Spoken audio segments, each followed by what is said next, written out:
mesti. almarhum Gepeng. Kalau kepengen dikenang, kalau waktu dulu itu kan dia ada joke-joke seperti untung ada saya. Nah, itu kan kayaknya masih dikenang, kasih walaupun dia sudah almarhum, kata-kata itu masih ada yang ngenang gitu. Atau contohnya seperti almarhum Bing Slamet, dia itu kalau ingat saya.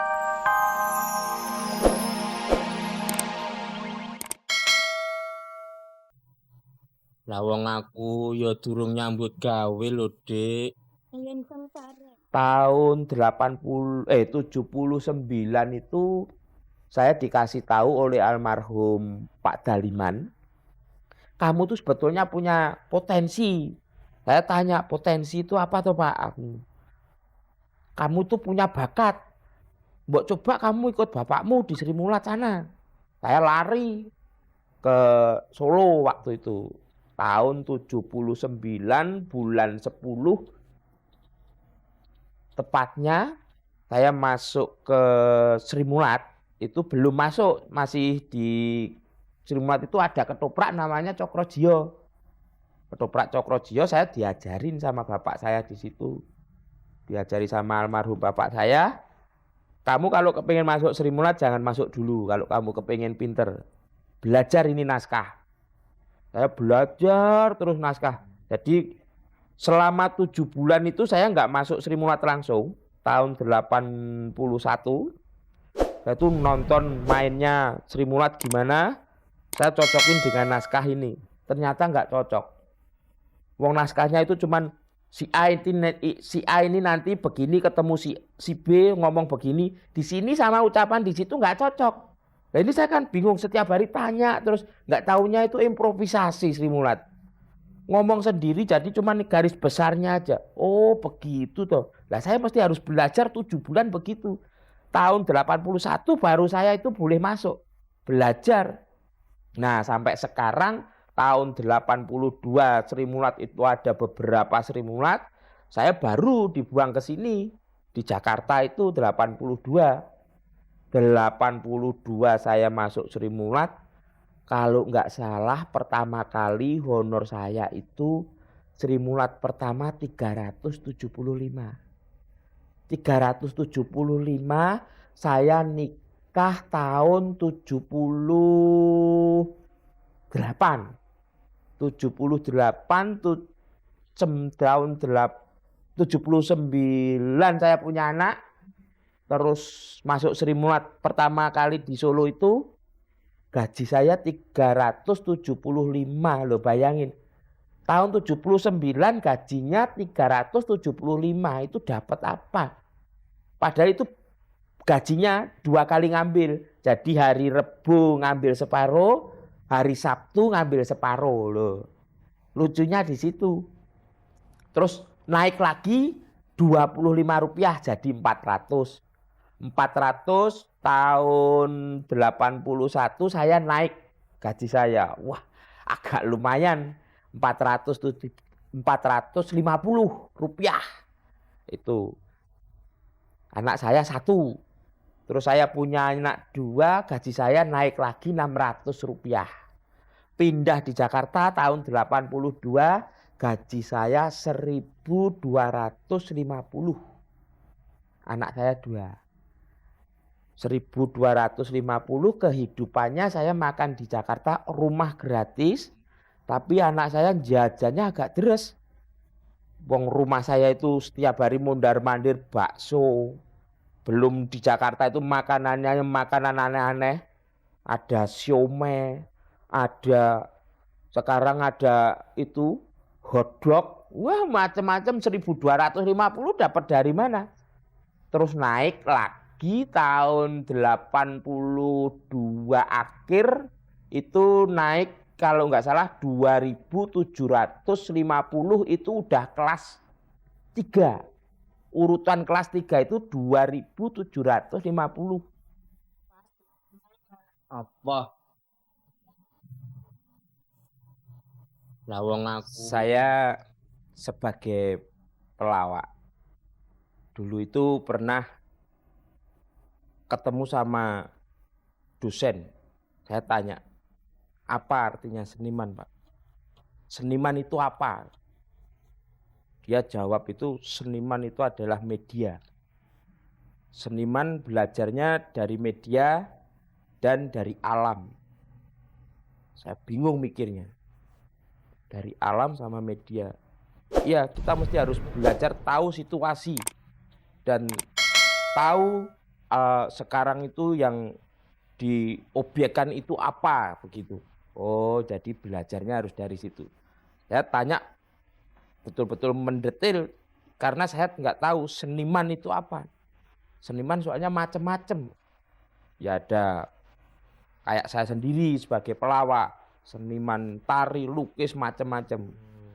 Ya setelah saya jadi pelawak ini juga mesti harus banyak belajar membaca, banyak belajar dari mass media atau majalah atau dari berita-berita dari TV.com. Tapi ya enak, ya nggak enak. Jadi kalau saya itu nggak enaknya itu kalau lagi rileks sama anak-anak, sama istri, kemana gitu, udah kanan kiri udah manggilnya udah nama panggilan, kalau Jawa itu istilahnya jangkar, cuman panggil nama aja. Masuki, yo Karyo. Kalau enggak dipanggil burungnya, Jo Bujung, ayo burungmu neng di. Saya sendiri kurang konsentrasi, pengennya tuh pengen santai, tapi ya gimana, wong namanya public figure.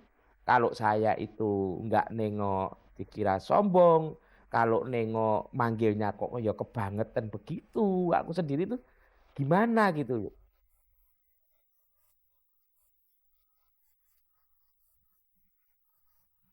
Saya kepengennya tuh kayak itu loh. Ya di dalam hati saya tuh favorit saya tuh kalau yang muda-muda ini tuh Mas Deddy Mezwar. Wah, itu bagus itu. Deddy Mezwar itu kalau udah ngomong soal bahasa logat mana aja, wah oke. Bagus. Saya kepengennya itu, tapi nggak saya ungkapkan dalam hati saya. Berhubung ini ada acara begini, saya ungkapkan sekarang. Saya kepengennya di TV.com ini lain, adegan saya di TV.com ini juga saya bisa memerankan lain, di TV.com ini saya nanti juga bisa lain, jadi nggak sama gitu loh. Jadi wah Basuki actionnya kok begitu terus, nah berarti kan monoton.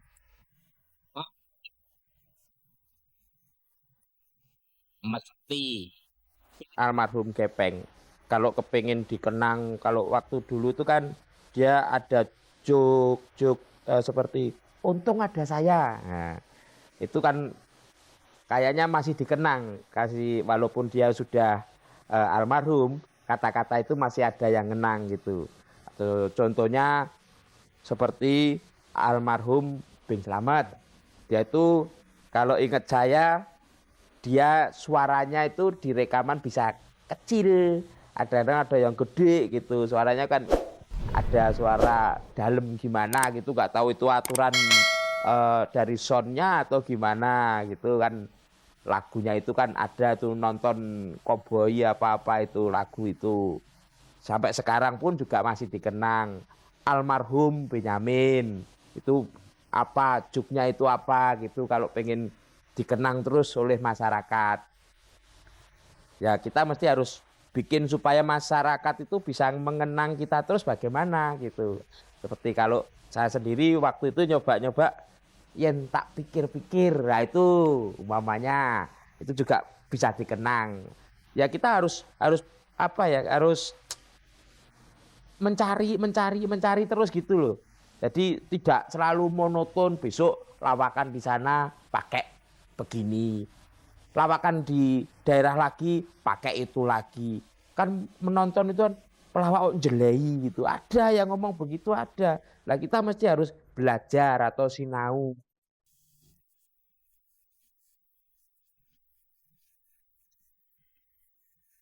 Saya juga punya usaha kecil-kecilan bikin sepatu, tapi khusus perempuan. saya beri nama Aldiama. Aldiama itu dalam arti alhamdulillah dia maju. Itu namanya singkatannya Aldiama. Dan mungkin kalau ada restu, saya mau buka restoran di Semarang. Terus saya buka usaha batik yang saya pakai ini. Namanya di belakang ini juga ada. Katanya bukan di Sidul aja yang di serialnya Mas Karyo jual batik, tapi di rumah saya juga jualan batik. Mereknya itu Mas Karyo Collection. Di belakang ini juga ada tulisannya begitu.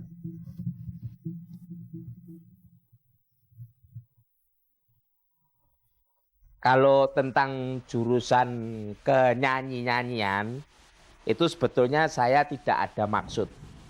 Untuk nyanyi itu sebetulnya saya nggak bisa kok nyanyi. Kalau untuk nembang Jawa saya masih bisa. Kalau untuk nyanyi seperti yang baru muncul ini, itu kemauan produser sebetulnya. Bukan wabah, bukan saya ikut-ikutan, itu produser nunjuk saya langsung. Jadi bukannya saya minta. Jadi kalau saya ditunjuk produser, Mas kamu nyanyi. Mas yakin kalau saya bisa nyanyi dan saya bisa membawakan. Produser yakin saya bisa nyanyi, ya monggo jalan. Wong itu duit masa ya mau saya tolak. Sebetulnya saya tolak. Tetapi ya kembali lagi duit itu tadi.